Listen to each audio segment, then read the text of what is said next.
Story time audio ബുക്സിലേക്ക് എല്ലാവർക്കും സ്വാഗതം.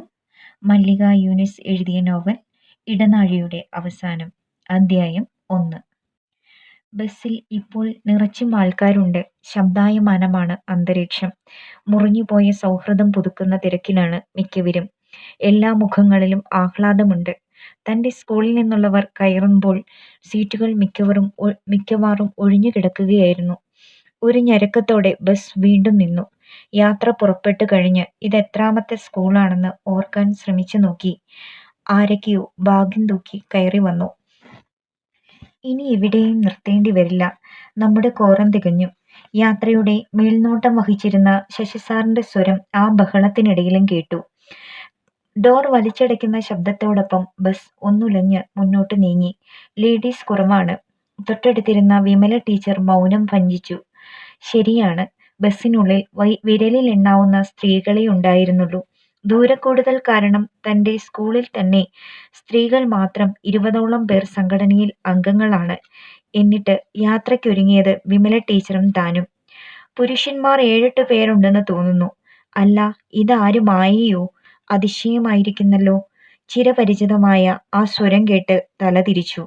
സുലേഖ. സ്ഥലം മാറിപ്പോയതിനു ശേഷം വീണ്ടും ഒരു കൂടിക്കാഴ്ച ഇതാദ്യമായാണ്. മായാത്ത മന്ദഹാസവുമായി അവൾ മുഖത്തേക്ക് ഉറ്റുനോക്കുന്നു. താൻ ഇതിലുണ്ടെന്ന് ബഷീർ സാർ പറഞ്ഞിട്ടും ഞാൻ വിശ്വസിച്ചില്ല കേട്ടോ. ഇതെന്തു പറ്റി ഇങ്ങനെ ഒരു സന്മനസ്സുണ്ടാവാൻ? ദൂരമാണെന്ന കാര്യം പറഞ്ഞ് മുൻ വർഷങ്ങളിലെ സംസ്ഥാന സമ്മേളനങ്ങൾ മിക്കതും താൻ ഒഴിവാക്കിയിരുന്നു.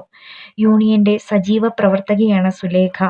മുൻപ് പലപ്പോഴും അവൾ നിർബന്ധിച്ചിട്ടുണ്ട് ഒപ്പം ചെല്ലാൻ. മുൻപ് വർക്ക് ചെയ്തിരുന്ന സ്ഥലമായതുകൊണ്ടാവാം വന്നേക്കാമെന്ന് വെച്ചത്, ഇല്ലേ? ഉത്തരവും സുലേഖ തന്നെ കണ്ടുപിടിച്ചിരിക്കുന്നു. വെറുതെ ഒന്ന് ചിരിച്ചെന്ന് വരുത്തി. സുഖമാണോ? ചോദിക്കാതിരിക്കാൻ കഴിഞ്ഞില്ല. പരമസുഖം.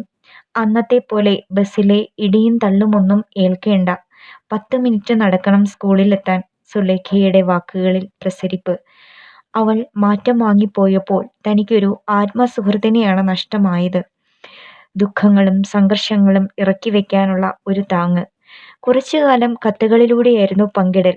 പിന്നീടെപ്പോഴോ സുലേഖ തന്നെയാണ് തൻ്റെ ഒടുവിലത്തെ കത്തിന് മറുപടി എഴുതാതിരുന്നത്. താൻ പിന്നീട് ഓർമ്മപ്പെടുത്തിയതുമില്ല. തൻ്റെ സാഹചര്യമായിരുന്നില്ലല്ലോ അവളുടേത്. കുടുംബം, കുട്ടികൾ, ഉദ്യോഗം, യൂണിയൻ പ്രവർത്തനം, തിരക്കേറിയതാണ് ആ ജീവിതം. സാവകാശവും സമയവുമൊക്കെ തനിക്കാണല്ലോ ധാരാളം. എല്ലാ സ്കൂളിൽ നിന്നും പ്രതീക്ഷിച്ചതിനേക്കാൾ ആൾക്കാരുണ്ട്. പക്ഷേ സ്ത്രീകളാണ് കുറവ്. സുലേഖയുടെ സ്വരം. വിമല ടീച്ചറുമായാണ് സംസാരം. ഇത്രയും ദൂരമൊക്കെ ആവുമ്പോൾ പെണ്ണുങ്ങൾ മടിക്കും. അടുത്തായാലെന്താ? തൊട്ടുമുറ്റത്തായാൽ പോലും പെണ്ണുങ്ങൾക്ക് മടിയാണല്ലോ ധർണയിലും പ്രകടനത്തിലുമൊക്കെ പങ്കെടുക്കാൻ. എന്തായാലും ഇപ്പോൾ ഒരു കാര്യത്തിൽ എനിക്ക് സന്തോഷമായി. മായയുടെ അനങ്ങാപ്പാറ നയത്തിന് ഒരു മാറ്റം വന്നല്ലോ. സുലേഖയുടെ നോട്ടം തൻ്റെ മുഖത്തായി.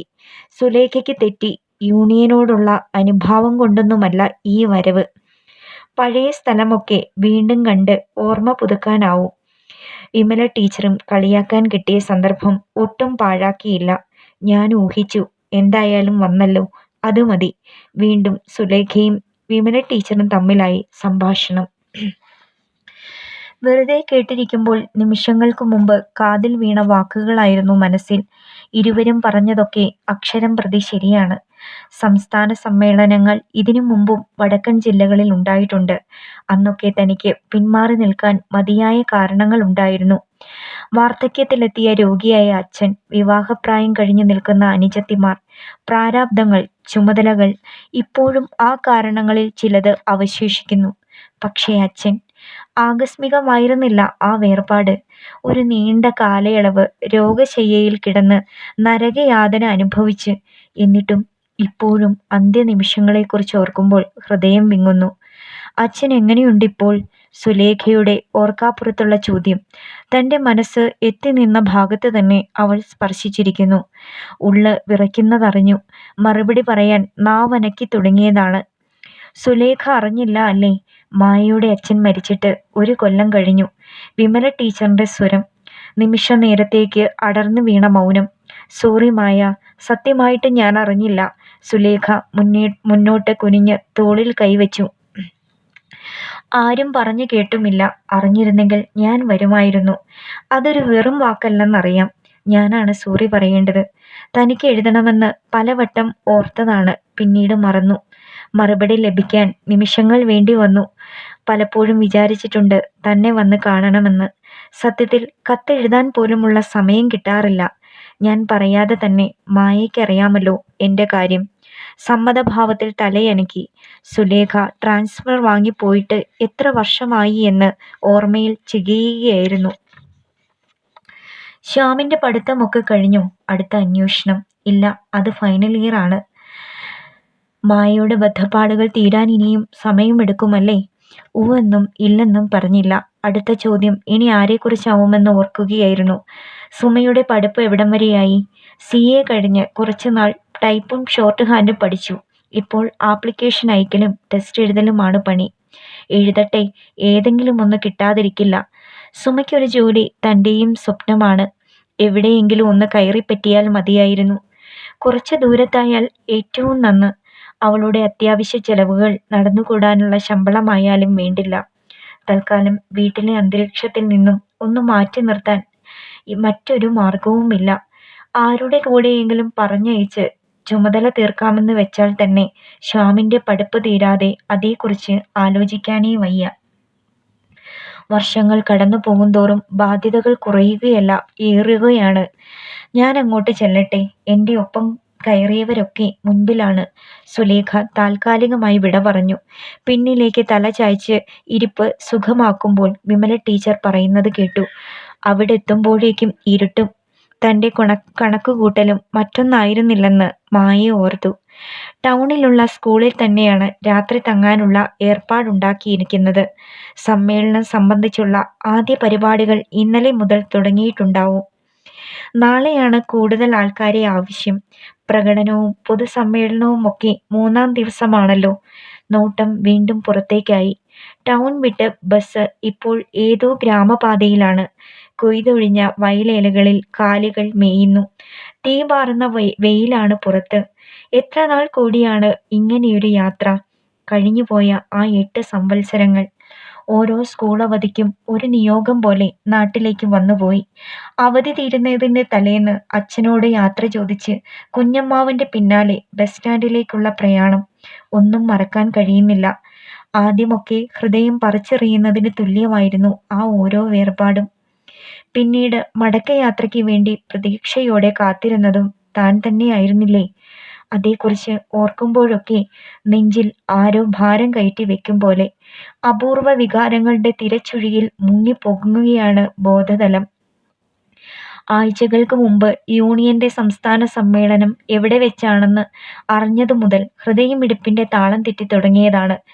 മറവിയുടെ ഇരുണ്ട താഴ്വാരങ്ങളിൽ എവിടെയോ മുമ്പെങ്ങോ തകർന്നു വീണ വിഭജികയിൽ നിന്നും വീണ്ടും നാദമുണർന്ന് തുടങ്ങിയതും അന്നു മുതൽക്കാണെന്ന് ഓർത്തു.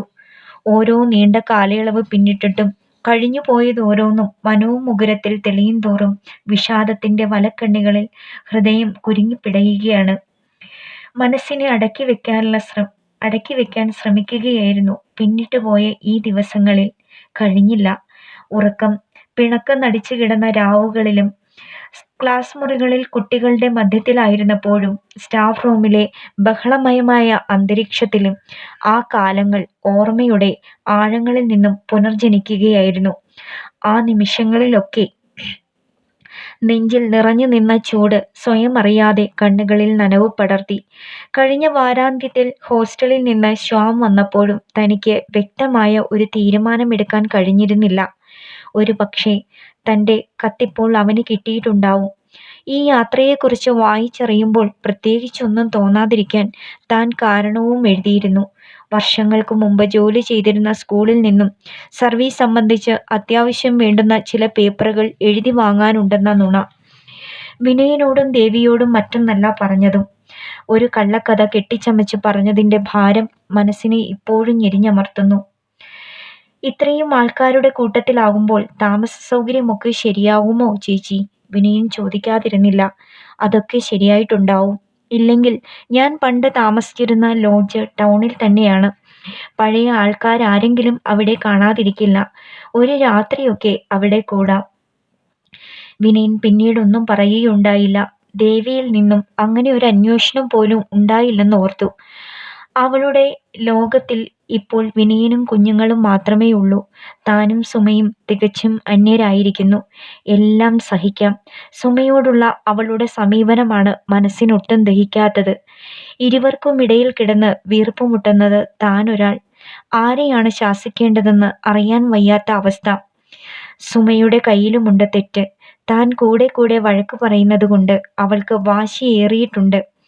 ദേവിയെ മനഃപൂർവ്വം ശുണ്ഠി പിടിപ്പിക്കാൻ വേണ്ടി അവസരങ്ങൾ സൃഷ്ടിച്ച് അവൾ വിനയന്റെ അടുത്തെത്തും. വെറുതെ സംസാരിച്ച് നിൽക്കും.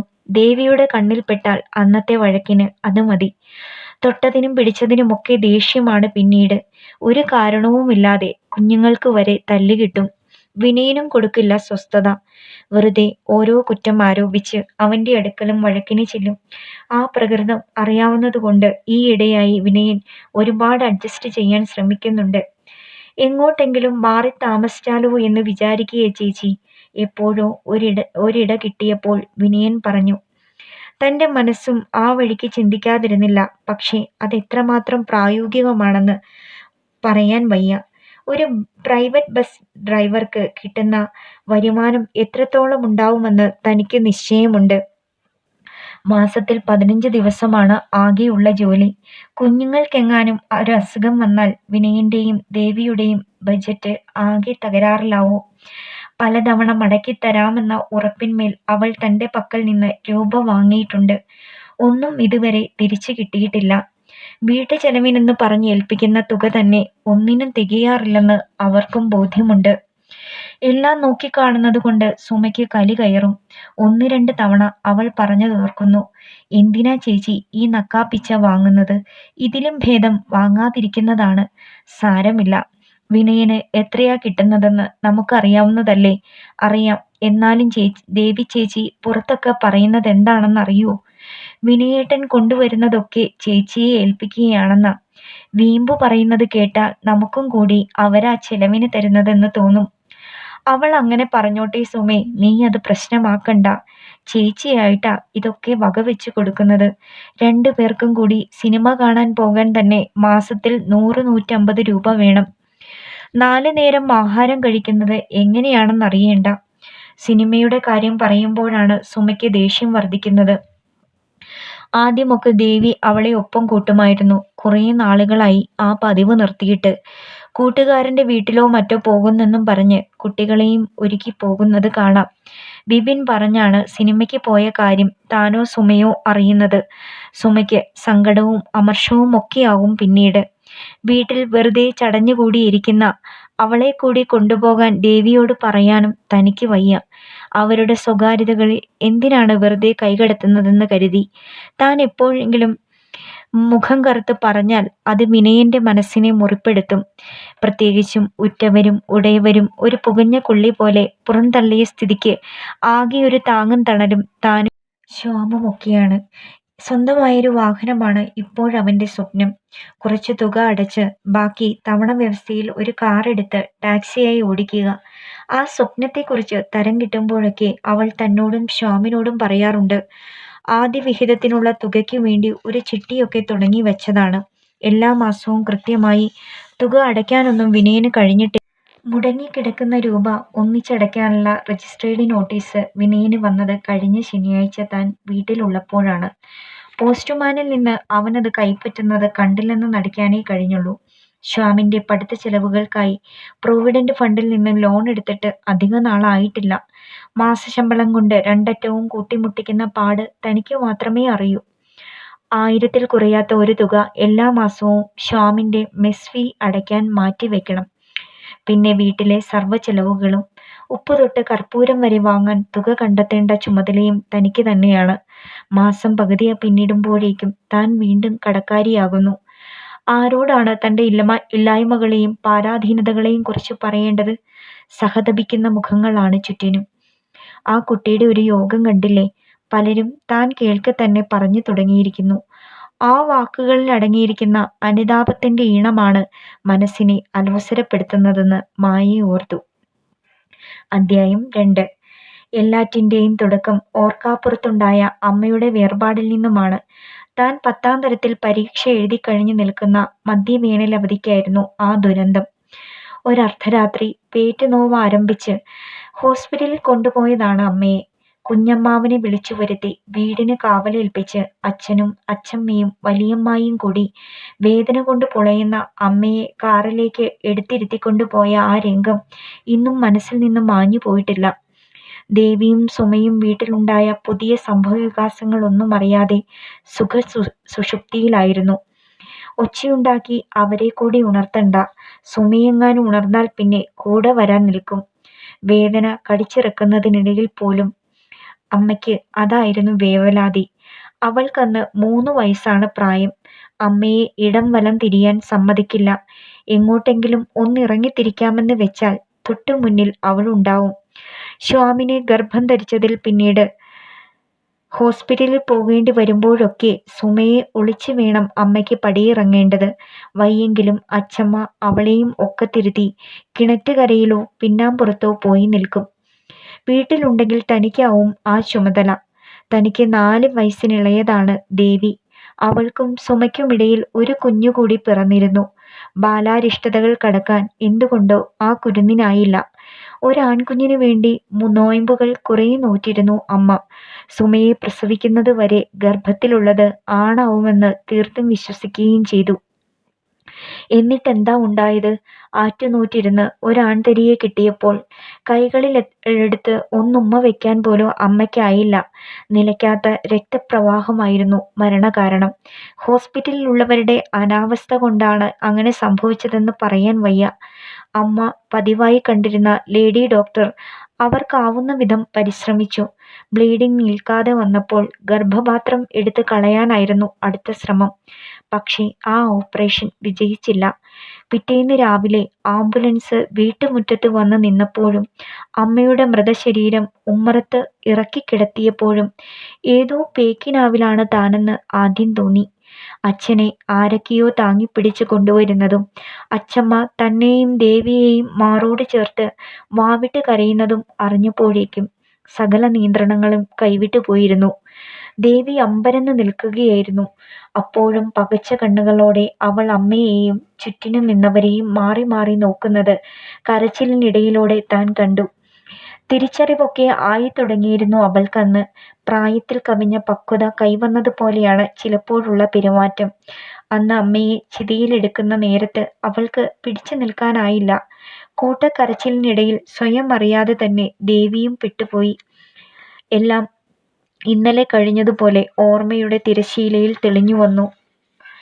വിരലുകൾ ചുരുട്ടിപ്പിടിച്ച് കണ്ണുകൾ ഇറുക്കിയടച്ച് തനിക്ക് സംഭവിച്ച ദുരന്തം ഒന്നും അറിയാതെ വലിയമ്മായുടെ കൈകളിലിരുന്ന് സ്വസ്ഥമായി ഉറങ്ങിക്കൊണ്ടിരുന്ന പിഞ്ചു കുഞ്ഞിനെ ആദ്യമായി ചെന്ന് തൊട്ടു നോക്കിയത് ദേവിയാണ്. എന്തുകൊണ്ടോ തനിക്കൊരകൽച്ച അവനോട് തോന്നിയിരുന്നു. അകാരണമായ ഒരു വെറുപ്പോ വിദ്വേഷമോ എന്താണെന്ന് വ്യവച്ഛേദിക്കാൻ ആവില്ലായിരുന്നു അന്ന്. മരണമറിഞ്ഞ് വന്നും പൊയ്ക്കൊണ്ടുവരുന്നവരുടെ പല്ലവികൾ കാതുകളിൽ വീണുകൊണ്ടിരുന്നതാണോ അങ്ങനെയൊരു വികാരം ഉള്ളിൽ പൊട്ടിമുളയ്ക്കാൻ കാരണം? ഇരുന്നിരുന്ന് കിട്ടിയ ഒരാൺതരിയാണ്. കയ്യിലൊന്ന് എടുത്ത് താലോലിക്കാൻ ഉള്ള യോഗം പോലും സരസുവിനുണ്ടായില്ലല്ലോ. വന്നു പോയവർക്കൊക്കെ അതേ പറയാനുണ്ടായിരുന്നുള്ളൂ. കുറേ നേരം തൻ്റെയും ദേവിയുടെയും അടുക്കലിരുന്ന് സഹതാപം പ്രകടിപ്പിച്ച് ഒരു ചോരക്കുഞ്ഞിനെ വളർത്തിയെടുക്കാൻ നേരിടുന്ന ബുദ്ധിമുട്ടുകളെക്കുറിച്ചും കഷ്ടപ്പാടുകളെക്കുറിച്ചും സവിസ്തരം പ്രതിപാദിച്ച അവർ സ്ഥലം കാലിയാക്കി. ദേവിയാണ് കുഞ്ഞിനെ പരിചരിക്കാനും അവനു വേണ്ട ഭക്ഷണമൊരുക്കാനുമൊക്കെ ആദ്യം മുൻകൈയെടുത്ത് ഇറങ്ങിയത്. പ്രായം കൊണ്ട് മൂത്തതായിട്ടും ഒരു കാഴ്ചക്കാരിയെപ്പോലെ നിൽക്കാനേ തന്നെക്കൊണ്ട് അന്ന് കഴിഞ്ഞിരുന്നുള്ളൂ. ശ്വാം എന്ന് കുഞ്ഞിന് പേര് നൽകിയതും ദേവി തന്നെയാണ്. മരണാനന്തര കർമ്മങ്ങളൊക്കെ കഴിഞ്ഞ് ഏറ്റവും അടുത്ത ബന്ധുക്കളൊക്കെ പിരിഞ്ഞു കഴിഞ്ഞ് വീട്ടിൽ അച്ഛനും മക്കളും അച്ഛമ്മയും മാത്രമായി കഴിഞ്ഞപ്പോഴാണ് കുഞ്ഞുമായി കൂടുതൽ അടുക്കാൻ തനിക്ക് അവസരം കിട്ടുന്നത്. ദേവിക്ക് സ്കൂൾ കൂടി തുറന്ന് കഴിഞ്ഞപ്പോഴേക്കും ശ്വാമിന് താൻ അമ്മയായി. ചേച്ചി എന്നാണ് വിളിപ്പേരെങ്കിലും അവൻ്റെ മനസ്സിൽ ഇന്നും അമ്മയുടെ സ്ഥാനമാണ് തനിക്ക്. ആ ദിവസങ്ങളൊക്കെ അച്ഛൻ മുറി അടച്ചിരിപ്പായിരുന്നു. എന്തെങ്കിലും കഴിക്കണമെങ്കിൽ അച്ഛമ്മയോ താനോ നിർബന്ധിക്കണമെന്ന അവസ്ഥയിലുമെത്തി. ഹ്രസ്വമായ ഒരു കാലയളവ് കൊണ്ട് അച്ഛൻ വാർദ്ധക്യത്തിന്റെ പടി ചവിട്ടിക്കയറാൻ തുടങ്ങിയതുപോലെ. ഏറിയാൽ അന്ന് 47ഓ 48ഓ വയസ്സ് മാത്രമേ ഉണ്ടായിരുന്നുള്ളൂ അച്ഛന്. കുഞ്ഞുങ്ങളെ നോക്കാനെന്ന പേരും പറഞ്ഞ് വീണ്ടും ഒരു കല്യാണം കഴിക്കാനിറങ്ങി പുറപ്പെട്ടാൽ തന്നെ ആരും കുറ്റപ്പെടുത്താൻ പറ്റാത്ത പ്രായം. സുമയെയും സ്വാമിനെയും വളർത്തിയെടുക്കാൻ പെടാപ്പാട് പെടുമ്പോൾ പലപ്പോഴും അച്ഛമ്മ ആവശ്യപ്പെട്ടതോർത്തു. എവിടെന്നെങ്കിലും ഒന്നിനെ വിളിച്ചോണ്ട് വാ ഭാസ്കരാ. വല്ല ഭർത്താവും മരിച്ചു നിൽക്കുന്നതോ കെട്ടിയൊഴിഞ്ഞതോ ആയാലും വേണ്ടില്ല. ആ പരിദേവനം അച്ഛൻ നിർമ്മമനായി കേട്ടിരിക്കുകയേ ഉള്ളൂ. അമ്മയുടെ വേർപാടുമായി പൊരുത്തപ്പെടാൻ അച്ഛൻ ഒരുപാട് സമയമെടുത്തു. വീട്ടിലുണ്ടായിരുന്ന സമയമൊക്കെ കുഞ്ഞിന്റെ അരികിൽ തന്നെ ഇരുന്നു ഏറെ നേരവും. ആ പിഞ്ചു മുഖത്തേക്ക് നോക്കിയിരിക്കുമ്പോൾ അമർത്തി പൂട്ടി വെച്ചിരുന്ന ആ ചുണ്ടുകൾ അച്ഛൻ്റെ ഉള്ളിൽ ഉറഞ്ഞുകൂടിയ ദുഃഖത്തിന്റെ ആഴം എത്രമാത്രമുണ്ടെന്ന് വിളിച്ചു പറയുന്നതായി തോന്നും. അപൂർവം ചില നിമിഷങ്ങളിൽ പിടിച്ചു നിൽക്കാനാകാതെ കണ്ണുനീർ പൊട്ടിയൊഴുകും. നിയന്ത്രണം വിട്ട് അച്ഛൻ കരയുന്നത് കണ്ട് അച്ഛമ്മയും താനും ഒപ്പം കരഞ്ഞിട്ടുണ്ട്. അമ്മ പോയതോടെ ജീവിതമാകെ തകർന്നു എന്ന മട്ടിലായിരുന്നു അച്ഛൻ. നാളുകളായി അടഞ്ഞുകിടന്നിരുന്ന കട തുറക്കാൻ അമ്മാവന്മാർക്കും മറ്റുള്ളവർക്കുമൊക്കെ ഒരുപാട് നിർബന്ധിക്കേണ്ടി വന്നു. ആകെ ഉണ്ടായിരുന്ന ഒരു വരുമാന മാർഗമായിരുന്നു ആ ചെറിയ കട. തൊട്ടടുത്ത കവലയിലായിരുന്നു അത്. അത്യാവശ്യം വേണ്ട കുറച്ച് സ്റ്റേഷനറി സാധനങ്ങൾ, അത് നിരത്തി വെക്കാനുള്ള ഒരു ചുവരലമാര, തുരുമ്പ് പിടിച്ച മൂടികളുള്ള 6ഓ 7ഓ മിഠായി ഭരണികൾ, നാരങ്ങാവെള്ളം തയ്യാറാക്കാനുള്ള മൺകലവും ഒരു ട്രേയും, കുറച്ച് ഗ്ലാസുകളും 3ഓ 4ഓ പഴക്കുലകൾ. അങ്ങനെ എല്ലാറ്റിനും മധ്യത്തിൽ നെറുകയിൽ ചന്ദനക്കുറിയുമായി അച്ഛനും. ഇത്രയുമായാൽ കടയായി. ചെറുപ്പം മുതൽക്കേ അച്ഛന് ഊണ് കൊണ്ടുപോകാൻ തനിക്ക് ഉത്സാഹമായിരുന്നു. മടങ്ങി വരുന്നതിനിടയിൽ മിഠായിയോ പഴമോ അച്ഛൻ തരാതിരിക്കില്ല. രാത്രി കട പൂട്ടി വരുമ്പോഴും ഉണ്ടാവും പലഹാരത്തിന്റെ ഒരു പൊതി. അത് തൊട്ടടുത്ത ചായക്കടയിൽ നിന്നാവും. താനും ദേവിയും ഉറങ്ങാതെ കാത്തിരിക്കുന്നതും അതിനു വേണ്ടിയാണ്. കടപ്പലഹാരം വാങ്ങിക്കൊടുത്ത് പെമ്പിള്ളേരെ ദുശ്ശീലം പഠിപ്പിക്കുക നിങ്ങള്. അമ്മയുടെ സ്നേഹനിർഭരമായ ശാസന പലഹാരത്തീറ്റയ്ക്ക് അനുപല്ലവിയാകാറുണ്ട്. ഒരു ചിരിയിൽ മറുപടി ഒതുക്കി നിർത്തും അച്ഛൻ. പണ്ടേ ഉൾവലിഞ്ഞ പ്രകൃതമാണ് അച്ഛൻ്റേത്. അമ്മയുടെ മരണം ആ പ്രകൃതത്തിന് ആക്കം കൂട്ടി. കച്ചവടം കൊണ്ട് പിന്നീട് വലിയ നേട്ടമൊന്നും ഉണ്ടായില്ല. വീട്ടിലെ ചിലവുകൾ അങ്ങനെ തട്ടിയും മുട്ടിയും പോകുമെന്ന് മാത്രം. പിടിച്ച് ചിലവാക്കാൻ തനിക്കോ അച്ഛമ്മയ്ക്കോ അറിയുമായിരുന്നുമില്ല. അമ്മയുണ്ടായിരുന്നപ്പോൾ അതായിരുന്നില്ല സ്ഥിതി. അച്ഛൻ കൊണ്ടേൽപ്പിക്കുന്നതിനു പുറമെ കോഴിയെ വളർത്തിയും മുട്ട അടവച്ച് കുഞ്ഞുങ്ങളെ വിറ്റുമൊക്കെ അമ്മ പുറംചിലവുകൾക്ക് തുക കണ്ടെത്തിയിരുന്നു. ഓണത്തിനോ വിഷുവിനോ വർഷത്തിൽ 1 കോടി ഉണ്ടാവും എല്ലാവർക്കും. അത് അമ്മയുടെ സമ്പാദ്യത്തിൽ നിന്നാവും.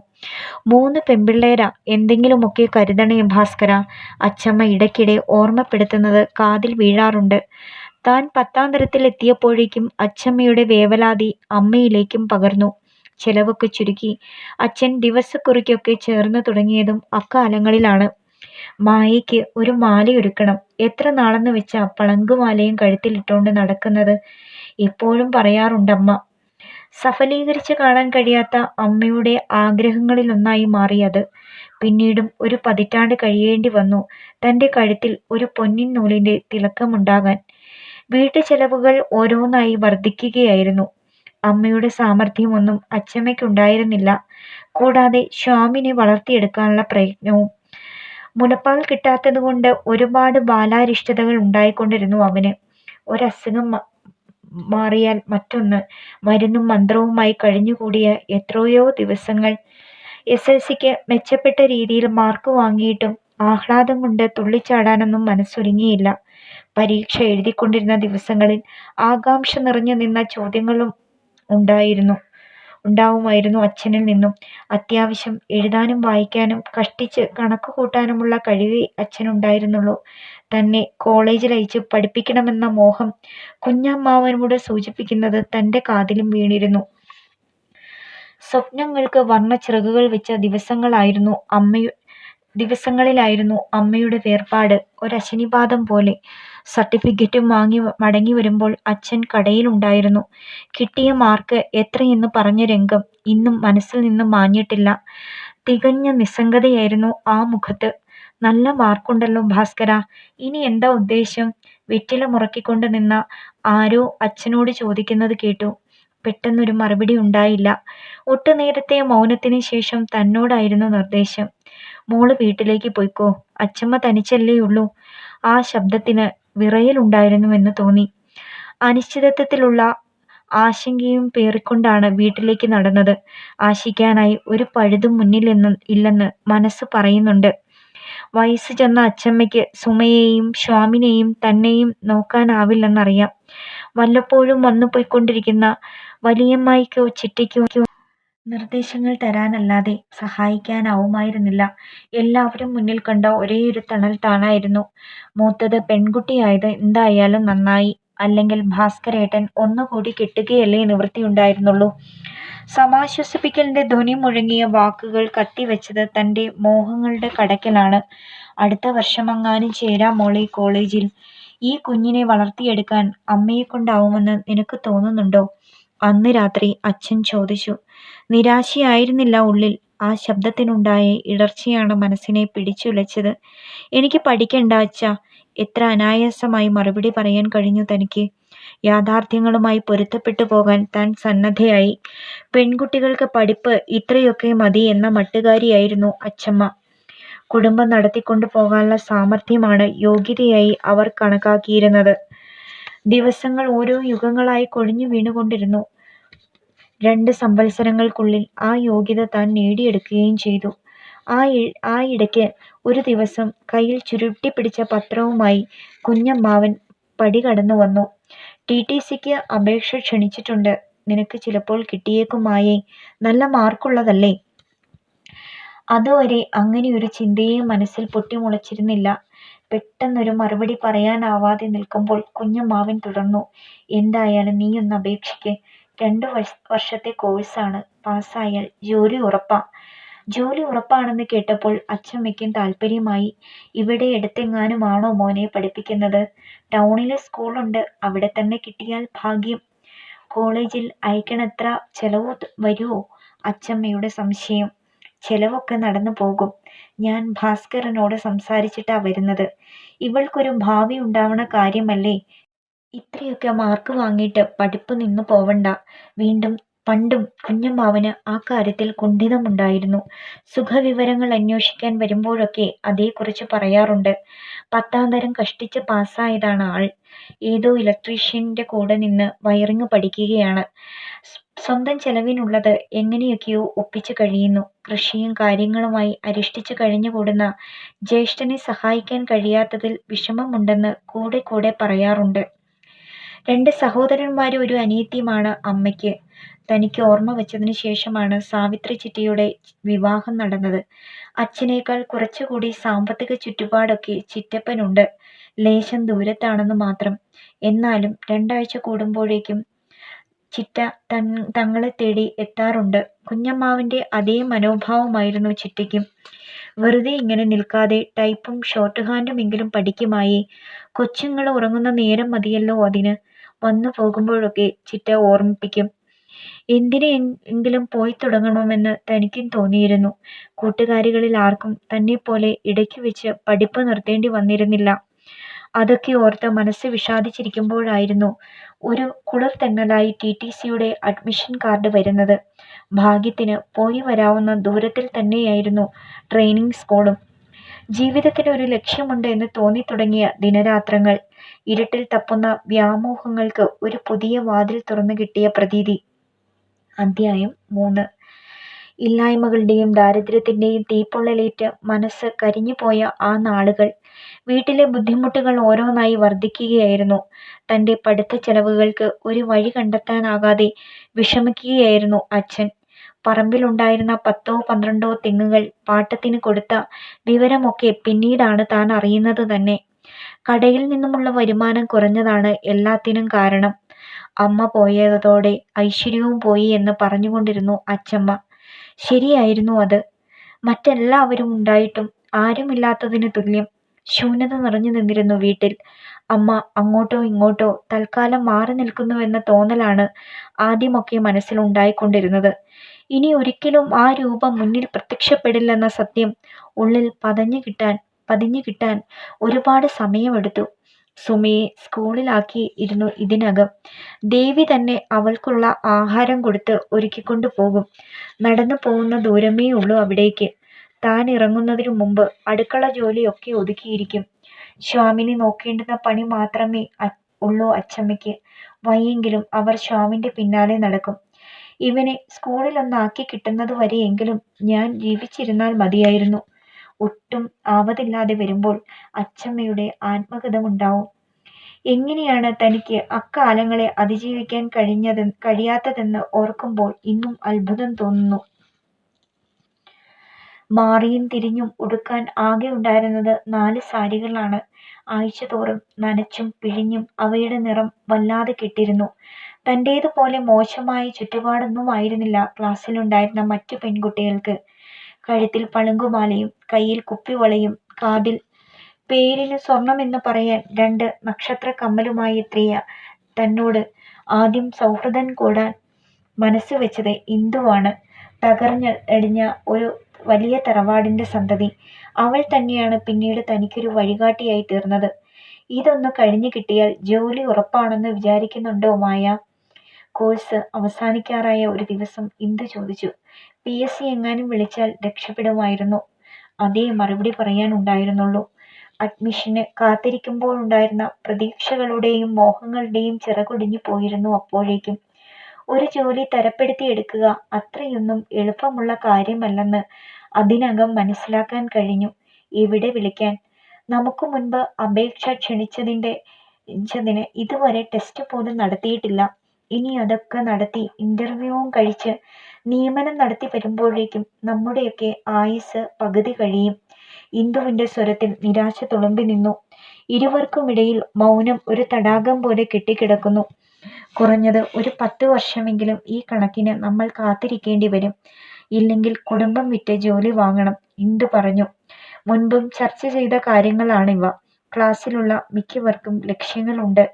ഉണ്ടാകാൻ പോകുന്ന ഒഴിവുകളിലേക്ക് മാനേജ്മെന്റിന് രൂപ കൊടുത്ത് സീറ്റ് ഉറപ്പാക്കിയ 4 or 5 പേരുണ്ട് കൂട്ടത്തിൽ. അങ്ങനെ എവിടെയെങ്കിലും വേക്കൻസി ഉണ്ടോ എന്ന് അന്വേഷിച്ച് നടക്കുന്നവരാണ് മറ്റൊരു കൂട്ടർ. രൂപ എത്രയായാലും അവർക്ക് പ്രശ്നമില്ല. സ്വന്തമായി സ്കൂൾ നടത്തുന്ന കുടുംബത്തിൽപ്പെട്ടവരാണ് 2 പെൺകുട്ടികൾ. വീട്ടുകാരുടെ താല്പര്യം കൊണ്ടാണ് അവർ കോഴ്സിന് വന്നത് തന്നെ. തനിക്കും ഇന്ദുവിനുമാണ് ഭാവി ഒരു വലിയ ചോദ്യചിഹ്നമായി മുന്നിൽ നിൽക്കുന്നത്. പരീക്ഷ കഴിഞ്ഞ് വീട്ടിൽ വെറുതെ ചടഞ്ഞുകൂടുമ്പോഴും എവിടെയെങ്കിലും ഒന്ന് കയറിപ്പറ്റാൻ എന്താണൊരു വഴിയെന്ന് ആലോചിക്കുകയായിരുന്നു താൻ. 30,000-വും 40,000-വും ഒക്കെയാണ് മാനേജ്മെന്റ് സ്കൂളുകളിൽ വാങ്ങുന്ന അന്നത്തെ നിരക്ക്. 1000 പോയിട്ട് 100 രൂപ പോലും തികച്ചെടുക്കാൻ അച്ഛൻ്റെ കയ്യിൽ ഉണ്ടായിരുന്നില്ല. ആകെയുള്ളത് 15 സെന്റ് പുരയിടവും ഓടിട്ട ഒരു പുരയുമാണ്. പിന്നെ പാട്ടത്തിന് കൊടുത്തിരുന്ന മണ്ട ശുഷ്കിച്ചു വരുന്ന കുറേ തെങ്ങുകളും. എന്നെങ്കിലും ഗവൺമെന്റിൽ കിട്ടുമ്പോൾ മതി ജോലി. അച്ഛൻ്റെ അന്തിമ തീരുമാനമായിരുന്നു അത്. മറിച്ചൊന്നും പറയാൻ തനിക്കാവുമായിരുന്നില്ല. പഠിച്ചത് മറക്കേണ്ടെന്ന് കരുതി 3-4 കുട്ടികൾക്ക് ട്യൂഷൻ എടുക്കാൻ തുടങ്ങി. തുച്ഛമായിരുന്നു അതിൽ നിന്നുള്ള വരുമാനം. എന്നാലും വേണ്ടില്ല, ആകെ ചെലവിന് അച്ഛനെ ആശ്രയിക്കേണ്ടല്ലോ എന്ന സമാധാനം. പക്ഷേ അങ്ങനെ കിട്ടിയ തുകയൊക്കെ ശ്യാമിനു മരുന്നിനോ അച്ചമ്മയ്ക്ക് എണ്ണയ്ക്കോ കുഴമ്പിനോ ഒക്കെ ചെലവായി. ദേവി 10ാം തരത്തിലെത്തിയിരുന്നു. സുമ 3ലും. ശ്യാമിനെ തൊട്ടടുത്തുള്ള ബാലവാടിയിൽ വിടാൻ തുടങ്ങി. വികൃതിയായിരുന്നു അവൻ. അമ്മയില്ലാത്ത കുട്ടിയല്ലേ എന്ന പരിഗണനയിൽ എല്ലാവരും കുറേയധികം ഓമനിച്ചതാണ് കാരണം. ആവശ്യമില്ലാത്ത ദുശാഠ്യങ്ങളും നിർബന്ധങ്ങളും ഇതിനകം ശ്യാം കൈമുതലാക്കി. റിസൾട്ട് അറിഞ്ഞു കഴിഞ്ഞ് ഒരു ദിവസം യാതൊരു മുന്നറിയിപ്പുമില്ലാതെ ഇന്ദു വീട്ടിലേക്ക് വന്നു. ഞാൻ എൻ്റെ എംപ്ലോയ്മെന്റ് രജിസ്ട്രേഷൻ മലപ്പുറത്തേക്ക് ട്രാൻസ്ഫർ ചെയ്യുകയാണ് മായേ. ഇവിടെ ഇങ്ങനെ കാത്തിരുന്നിട്ട് ഒരു കാര്യവുമില്ല. അവിടെ ആകുമ്പോൾ പെട്ടെന്ന് ജോലി കിട്ടും. അത് തനിക്ക് പുതിയ ഒരു അറിവായി. വായും പൊളിച്ച് ആ മുഖത്തേക്ക് നോക്കിയിരിക്കുമ്പോൾ ഇന്ദു വിശദീകരിച്ചു. അവിടെ ആരെങ്കിലും നമ്മളെ സ്പോൺസർ ചെയ്യാനുണ്ടാവണം. അച്ഛൻ്റെ വകയിലുള്ള ഒരാൾ അവിടുണ്ട്. റംസാന്റെ അവധിക്ക് വന്നതാണ് ആ ഏട്ടൻ. അദ്ദേഹത്തിന്റെ ഒപ്പമാണ് ഞാൻ താമസിക്കുന്നതെന്നും പറഞ്ഞ് ഇവിടുത്തെ രജിസ്ട്രേഷൻ ട്രാൻസ്ഫർ ചെയ്യാനുള്ള ആപ്ലിക്കേഷൻ ഞാൻ എഴുതി കൊടുത്തു. ഒരു രക്ഷാമാർഗം കണ്ടെത്തിയ ആശ്വാസത്തിന്റെ തെളിച്ചം ഇന്ദുവിന്റെ കണ്ണുകളിൽ കണ്ടു. ആ ഏട്ടൻ കുടുംബമൊക്കെ ആയിട്ടാണോ അവിടെ കഴിയുന്നത്? അതറിയാനായിരുന്നു ആകാംക്ഷ. എവിടുന്ന്? ഏതോ ലോഡ്ജിലാ താമസം. അവിടെ മുക്കിന് ലോഡ്ജുകളുണ്ട് പോലും. ഇതുപോലെ ദൂരേന്ന് ചെല്ലുന്നവരാ ഏറെ പേരും. 4-5 ആൾക്കാര് കൂടി ഒരു വീടെടുത്ത് അങ്ങ് കൂടും. അതിന് ലോഡ്ജ് എന്നാണ് പറയുന്നത്. പെണ്ണുങ്ങളായാലും താമസ സൗകര്യത്തിന് ഒരു ബുദ്ധിമുട്ടുണ്ടാവില്ലെന്ന് സാബു ചേട്ടൻ പറഞ്ഞു. അതാ അച്ഛൻ സമ്മതിച്ചത്. എന്ത് പറയണമെന്നറിയാതെ ഇരിക്കുമ്പോൾ ഇന്ദു തുടർന്നു. മായയ്ക്ക് അറിയാവുന്ന ആരെങ്കിലും മലബാറിലുണ്ടെങ്കിൽ ഒന്ന് ഹെൽപ്പ് ചെയ്യാൻ പറയ്. ഈ ഒരു സോഴ്സിനെ കുറിച്ച് അധികം ആർക്കും അറിയില്ല. അതാ ഞാൻ ഓടി വന്നത്. അങ്ങനെ ആരും ഇല്ല ഇന്ദു. എനിക്ക് നിരാശയുടെ ഇടർച്ചയുണ്ടായിരുന്നു തന്റെ സ്വരത്തിൽ. നോക്കട്ടെ, എനിക്കൊന്ന് രക്ഷപ്പെടാൻ കഴിഞ്ഞാൽ ഞാൻ സ്പോൺസർ ചെയ്യുന്നത് ആദ്യം മായയായിരിക്കും. ഉറപ്പ്. ആ ഉറപ്പിന്മേൽ കടിച്ചു തൂങ്ങിക്കിടന്നു മനസ്സ്. ഒരു നീണ്ട യാത്ര സ്വപ്നത്തിൽ പലപ്പോഴും കടന്നു വന്നുകൊണ്ടിരുന്നു. റംസാൻ അവധി കഴിഞ്ഞ് സാബുവേട്ടൻ മടങ്ങിപ്പോയി എന്നും പറഞ്ഞ് ഇന്ദുവിന്റെ കത്ത് വന്നു. അവൾക്ക് വേഗം ജോലി ശരിയായി കിട്ടാൻ ഉള്ളുരുകി പ്രാർത്ഥിച്ചത് താനാണ്. 1.5 മാസക്കാലത്തോളം ആ പ്രാർത്ഥന നീണ്ടു. ഒടുവിൽ വന്ന കത്തിന് മറുപടി എഴുതുന്നതിനു മുമ്പ് തികച്ചും അപ്രതീക്ഷിതമായി മറ്റൊരു കത്ത് കൂടി വന്നു. മലപ്പുറത്ത് നിന്ന് പെട്ടെന്ന് ഒരു ടെലഗ്രാം വന്ന് അവിടേക്ക് പുറപ്പെടുകയായിരുന്നു എന്നും ഇന്റർവ്യൂ കഴിഞ്ഞ് തിങ്കളാഴ്ച തന്നെ ജോയിൻ ചെയ്യുകയാണെന്നും പറഞ്ഞായിരുന്നു കത്ത്. മറുപടി അയക്കാനുള്ള പുതിയ മേൽവിലാസവും ഉണ്ടായിരുന്നു അതിൽ. ആഹ്ലാദത്തിന്റെ നനുനനുത്ത ഒരിതൾ ഉള്ളിൽ വിടർന്നു. മുസ്ലിം സ്കൂൾ ആയതുകൊണ്ട് ഏപ്രിൽ 30-ന് മധ്യവേനൽ അവധി തുടങ്ങും. എന്തായാലും ഒരു 6 മാസമെങ്കിലും ഇന്ദുവിന് ജോലി ഉറപ്പ്. തനിക്കും രക്ഷപ്പെടാൻ ഒരു മാർഗം അവൾ കാണിച്ചു തരാതിരിക്കില്ല. ഇന്ദുവിന് മറുപടി എഴുതുമ്പോഴൊക്കെ പ്രത്യാശ ഉള്ളിൽ മുളപൊട്ടിയിരുന്നു. ഏകദേശം 7-8 മാസക്കാലത്തോളം ആ പ്രത്യാശയിൽ മനസ്സ് കുരുങ്ങിക്കിടന്നു. ഇതിനകം രജിസ്ട്രേഷൻ ട്രാൻസ്ഫർ ചെയ്യാൻ വേണ്ടി സന്മനസ്സുള്ള ഒരു വ്യക്തിയെ ഇന്ദു തന്നെ കണ്ടുപിടിച്ചു തന്നു. അവളുടെ സ്കൂളിൽ തന്നെയുള്ള ഒരു വസുമതി ടീച്ചർ. അമ്മയുടെ വീടിന് കുറച്ചടുത്തായിരുന്നു അവരുടെ വീടും. പറഞ്ഞു വന്നാൽ വലിയമ്മായിയുടെ ഒരു ബന്ധു കൂടിയാണവർ. ആ പരിഗണന വെച്ചാണ് അവർ തന്നെ സ്പോൺസർ ചെയ്യാൻ സമ്മതിച്ചത്. ഇന്ദുവിൻ്റേത് താൽക്കാലിക ജോലിയായിരുന്നു എന്നതുകൊണ്ടാണ് മറ്റൊരാളെ അതിനുവേണ്ടി തെരഞ്ഞുപിടിച്ചതെന്ന് ഒരിക്കൽ അവൾ വിശദീകരിക്കുകയുണ്ടായി. എന്തായാലും നിർഭാഗ്യം. അവിടെയും തന്നെ വേട്ടയാടി. ആ സ്കൂൾ വർഷം അവസാനിക്കുന്നതുവരെ വീണ്ടും ഒരു താൽക്കാലിക നിയമനം നടന്നില്ല. ഏപ്രിൽ 30-ന് ജോലി അവസാനിച്ച് ഇന്ദുവും മടങ്ങി. വീട്ടിലെത്തിയതിന്റെ പിറ്റേന്ന് തന്നെ അവൾ തന്നെ കാണാൻ വന്നു. ഇന്ദു ആകെ മാറിയിരുന്നു. പഠിക്കുന്ന കാലത്തെ ആളൊന്നും ആയിരുന്നില്ല കൺമുന്നിൽ വന്നു നിന്നത്. ആളാകെ ഒന്ന് ഉരുണ്ടിട്ടുണ്ട്. നിറവും വെച്ചിരിക്കുന്നു. ഒരുപാട് വിശേഷങ്ങൾ പറയാനുണ്ടായിരുന്നു ഇന്ദുവിന്. പുതിയ ചുറ്റുപാടുകളെക്കുറിച്ചും സഹപ്രവർത്തകരെക്കുറിച്ചുമൊക്കെ വാതോരാതെ സംസാരിച്ചു കൊണ്ടിരുന്നപ്പോൾ ഒരു കേൾവിക്കാരി മാത്രമായിരുന്നു താൻ. അപ്പോഴും കണ്ണുകൾ അവളുടെ പുതിയ സാരിയിലും ബാഗിലും കുടയിലും ചെരുപ്പിലുമൊക്കെ ഉടക്കി നിന്നു. യാത്ര പറയുമ്പോൾ സമാശ്വസിപ്പിക്കാനും ഇന്ദു മറന്നില്ല. ഈ സ്കൂളിയർ ആദ്യം തന്നെ വിളിക്കും. മായേ, ഒരുപാട് വേക്കൻസി ഉണ്ട്. PSCയുടെ ഇന്റർവ്യൂ ഇതുവരെ കഴിഞ്ഞിട്ടില്ല. അതൊക്കെ ശരിയായി വരുമ്പോഴേക്കും കുറഞ്ഞത് 1 വർഷമെങ്കിലും പിടിക്കും. പിരിച്ചുവിട്ടവരെയല്ലേ വീണ്ടും വിളിക്കുകയുള്ളൂ. തനിക്കതായിരുന്നു സംശയം. അല്ല, റിട്ടയർമെന്റ് വേക്കൻസി ഉണ്ട് ധാരാളം. കൂടാതെ ഓരോ സ്കൂളിലും ഓരോ 2-3 എംപ്ലോയ്മെന്റ് ഹാൻഡ്സാ വർക്ക് ചെയ്തുകൊണ്ടിരിക്കുന്നത്. പോരാൻ നേരം ഞങ്ങൾ കുറേ പേർ DUയിൽ ചെന്ന് അന്വേഷിച്ചു. ഈ ജൂണിൽ തന്നെ കൂടുതൽ ആൾക്കാരെ വിളിക്കുമെന്നാണ് അവർ ഉറപ്പു പറഞ്ഞിട്ടുണ്ട്. വസുമതി ടീച്ചർ മടങ്ങിപ്പോകുന്നതിനു മുമ്പ് ചെന്നു കാണാനുള്ള നിർദ്ദേശവും തന്നിട്ട് ഇന്ദു പോയി. ദേവിയെയും കൂട്ടി ഒരു ദിവസം അമ്മയുടെ കുടുംബ വീട്ടിലേക്ക് ചെന്നു. വലിയമ്മായിയാണ് വസുമതി ടീച്ചറിന്റെ അടുത്തേക്ക് കൊണ്ടുപോയത്. ഇന്ദു പറഞ്ഞതിൽ കൂടുതലായി ഒന്നും അവർക്ക് പറയാനുണ്ടായിരുന്നില്ല. എപ്പോഴായാലും ഇന്റർവ്യൂവിന് തന്റെ പേരിൽ കാർഡ് വരികയാണെങ്കിൽ അന്ന് തന്നെ ടെലഗ്രാം ചെയ്യാമെന്ന് അവർ ഉറപ്പു തന്നു. സ്കൂൾ തുറക്കുന്നതിനു മുമ്പ് തന്നെ ദേവിയുടെ റിസൾട്ട് അറിഞ്ഞു. ഭംഗിയായി തോറ്റിരുന്നു. അവൾ പ്രതീക്ഷിച്ചതും മറ്റൊന്നല്ല. പഠിക്കാൻ തന്നെപ്പോലെ സാമർഥ്യമൊന്നും അവൾക്കുണ്ടായിരുന്നില്ല. പോരാഞ്ഞ് വിനയനുമായുള്ള അടുപ്പവും പഠിത്തത്തെ സാരമായി ബാധിച്ചിരുന്നു. അക്കാലങ്ങളിൽ അതേക്കുറിച്ച് ആർക്കും അറിയുമായിരുന്നില്ല. അറിഞ്ഞു വന്നപ്പോഴേക്കും ഒരുപാട് വൈകിയിരുന്നു. തോറ്റുകഴിഞ്ഞപ്പോൾ താൻ പഠിക്കേണ്ടെന്നായി അച്ഛൻ. രണ്ടാമതൊന്നുകൂടി എഴുതിപ്പിക്കണമെന്നുണ്ടായിരുന്നു തനിക്ക്. ജയിച്ചു കിട്ടിയാൽ ടൈപ്പോ ഷോർട്ട് ഹാൻഡോ പഠിപ്പിച്ചെടുത്ത് ഏതെങ്കിലും കാലത്ത് ജോലി കിട്ടുമെന്ന കാര്യം ഉറപ്പിക്കാനായിരുന്നു തൻ്റെ ശ്രമം. എനിക്ക് വയ്യ. ഇനി ഞാൻ തയ്യൽ പഠിക്കാൻ പോവുകയാണ്. ദേവി ഒരേ വാശിയിൽ നിന്നു. അച്ചമ്മയ്ക്കും അതായിരുന്നു സമ്മതം. ഒന്നുമില്ലെങ്കിലും വീട്ടിലിരുന്ന് 4 കാശുണ്ടാക്കാലോ. അവള് തയ്യലിന് തന്നെ പോകട്ടെ. വലിയ തോതിലുള്ള ചെലവൊന്നുമില്ലെന്ന് കണ്ടപ്പോൾ അച്ഛൻ അവളെ തയ്യൽ സ്കൂളിൽ ചേർത്തു. താനും അവളുമൊക്കെ പഠിച്ചിരുന്ന സ്കൂളിന് അപ്പുറത്തായിരുന്നു അത്. വിനയനെ ദിവസവും കാണാനും സംസാരിക്കാനും വേണ്ടി മാത്രമായിരുന്നു അവൾ ആ തയ്യൽ പഠനമെന്ന് മനസ്സിലാക്കാൻ അച്ഛനോ തനിക്കോ കഴിഞ്ഞിരുന്നില്ല. ടാക്സി സ്റ്റാൻഡിന്റെ മുന്നിലൂടെ വേണം ദേവിക്ക് പോയി വരാൻ. 10ാം തരം വരെ പോയിക്കൊണ്ടിരുന്നതും ആ വഴി തന്നെയായിരുന്നു. സ്കൂളിലേക്ക് പോകുന്ന മുതിർന്ന പെൺകുട്ടികളെ വല്ലാതെ ശല്യപ്പെടുത്തിക്കൊണ്ടിരുന്ന ഒരു കൂട്ടം ചെറുപ്പക്കാരുടെ താവളമായിരുന്നു ആ സ്റ്റാൻഡ്.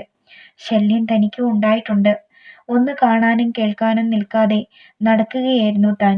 ദേവി 10ാം തരത്തിൽ എത്തിയ കാലത്ത് ഏതോ ഡ്രൈവറുടെ സഹായിയായി വന്നതാണ് വിനയൻ. അവർ തമ്മിൽ അടുക്കാനുണ്ടായ സാഹചര്യത്തെക്കുറിച്ചൊന്നും വലിയ പിടിയില്ല. ഒന്നു മാത്രം ഉറപ്പുണ്ട്. എല്ലാവരും അറിഞ്ഞു വന്നപ്പോഴേക്കും ഇഴകൾ പൊട്ടിച്ചെറിയാനാവാത്ത വിധം ആ ബന്ധം ദൃഢമായി കഴിഞ്ഞിരുന്നു. വീട്ടിൽ നിയന്ത്രിക്കാൻ ആളില്ലാതെ വന്നതും എല്ലാറ്റിനും വളം വെച്ചു കൊടുത്തു. രാവിലെ പോയാൽ രാത്രി കടപൂട്ടി വരുന്ന അച്ഛനോ കണ്ണും കാതും എങ്ങുമെത്താത്ത അച്ചമ്മയ്ക്കോ ദേവിയുടെ ചെയ്തികളെക്കുറിച്ച് ഒന്നും അറിയുമായിരുന്നില്ല. താൻ അപ്പോഴേക്കും മലപ്പുറത്തേക്ക് വണ്ടി കയറിയിരുന്നു. അടുത്ത ഭാഗം നാളെ.